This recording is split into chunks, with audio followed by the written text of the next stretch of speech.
Hello and welcome to my presentation on California AB 109, Propositions 57 and 47. My name is Tiffany DeCordova. This is with Professor Kling for Criminal Justice 113, so please enjoy. So my abstract says, within this PowerPoint, readers will be able to learn what Assembly Bill 109, Prop 47, and Prop 57 are.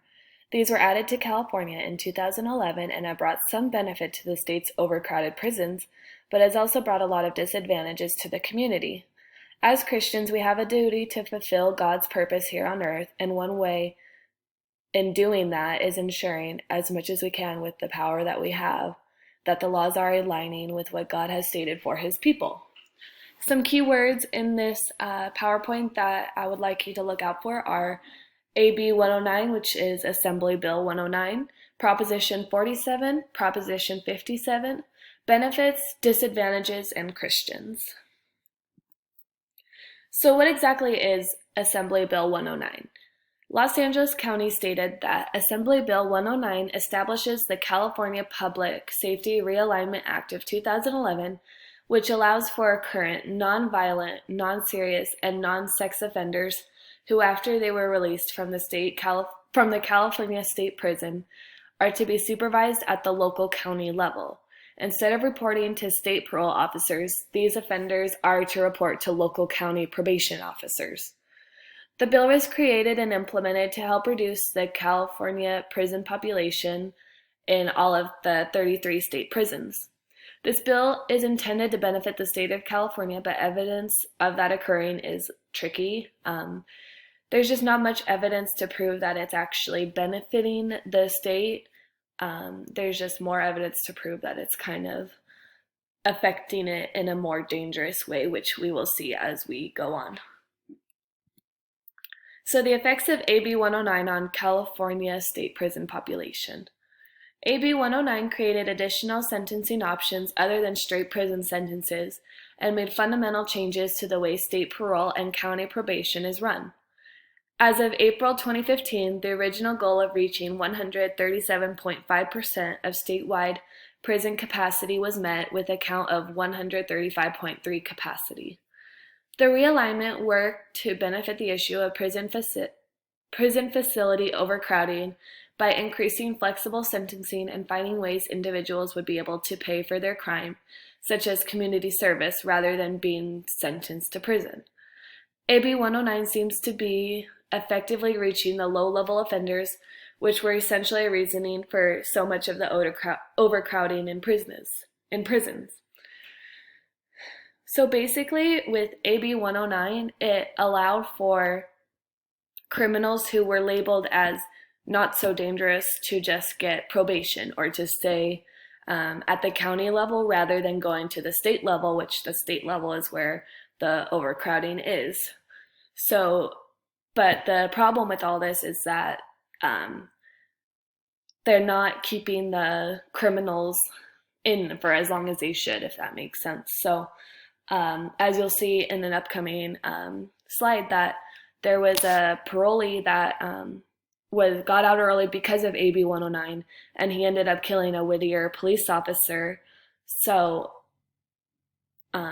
it just comes to show that there's not as much evidence to prove that this is benefiting, but it's more lacking in ways that it's helping California. Yeah, the prison population is lower, which is great, but it's bringing more dangers to society.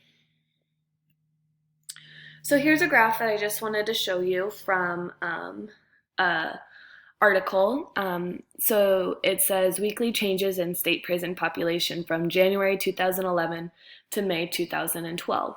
So as you can see from the dark blue line, the total admissions went down significantly, which is great, but where did all those criminals go? To the county level, when maybe some of them should have been sent to the state level because of how dangerous they were. The total releases went down, but again, where did those criminals go? Are they actually gonna learn from what they did, or are they just getting released because California doesn't want overcrowded prisons? So, as shown in Figure 1, the reduction is already underway and is projected to shift responsibility for more than 30,000 offenders to the counties by next year.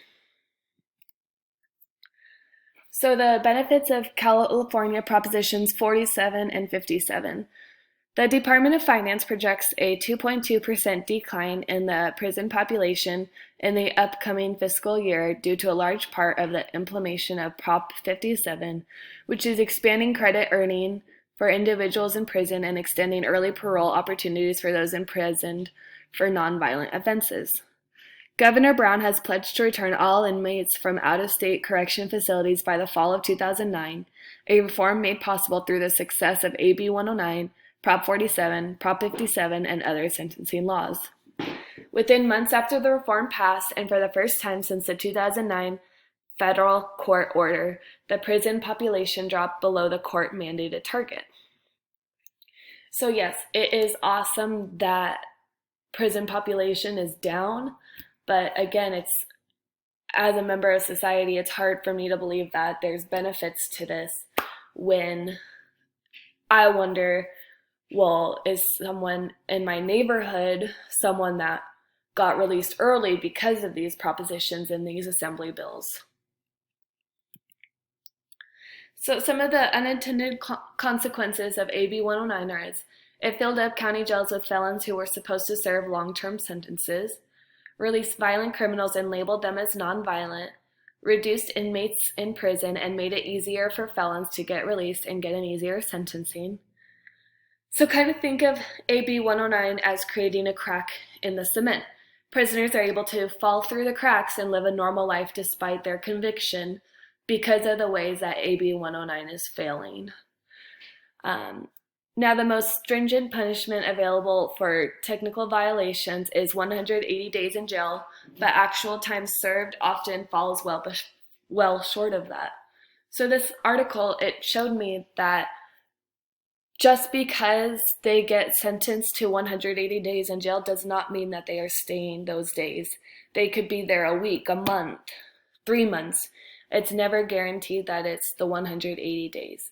And regardless, 180 days is still a very short time for someone to be in jail. Are the laws working as intended? Only 400 million of the 11 billion were granted to programs known to reduce rates of recidivism, such as adult activities, education, vocational, and substance abuse programs. California's costly corrections system financially affects every other state's government program, including education, healthcare, and public transportation. Through the implementation of AB 109, they have failed to do so, and it constitutes the greatest mistake of the state government in the history of the state of California. Assemblyman Jim Nielsen said that, and when you hear it from an assemblyman that this Assembly Bill 109 is failing, that should be a red flag. And then, like I had previously mentioned briefly, that the death of a police officer by a criminal who was on parole due to AB 109, obviously things fall through the cracks. Like I said, think of it like a crack. And this parolee got out and he ended up killing a police officer who was innocent. So it's just very frustrating, as I've said before, that as a member of society, I have to be concerned whether or not my neighbor, who maybe this is just out of the blue, but if my neighbor sometimes acts aggressively, well, was he in prison for that and he got out by AB 109, or does he just have some anger issues that he needs to work on? So it's just things that members of society need to be more careful about. What are Christian leaders teaching their congregations about these laws?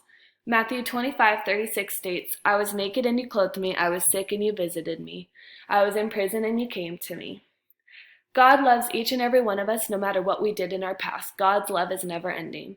Suggestions that churches can do to bring more awareness. Address AB 109 and Propositions 57 and 47. Explain what it is designed for and explain what the duties as Christians are. To love everyone, do not let your actions be dictated by worldly views, etc. Modifications recommended to California bring more awareness to this bill and these propositions. Personally, I was unaware of this bill until I took this course, and now that I've done my research, it's more concerning to me as a member of society. Educate yourself and your city. If you don't like what's happening, speak up. Do not be afraid to let your voice not be heard. And California must learn from its failed experiment on tough on crime policies. Switch from tough on crime to smart on crime. So thank you very much for coming to my presentation. I hope you enjoyed.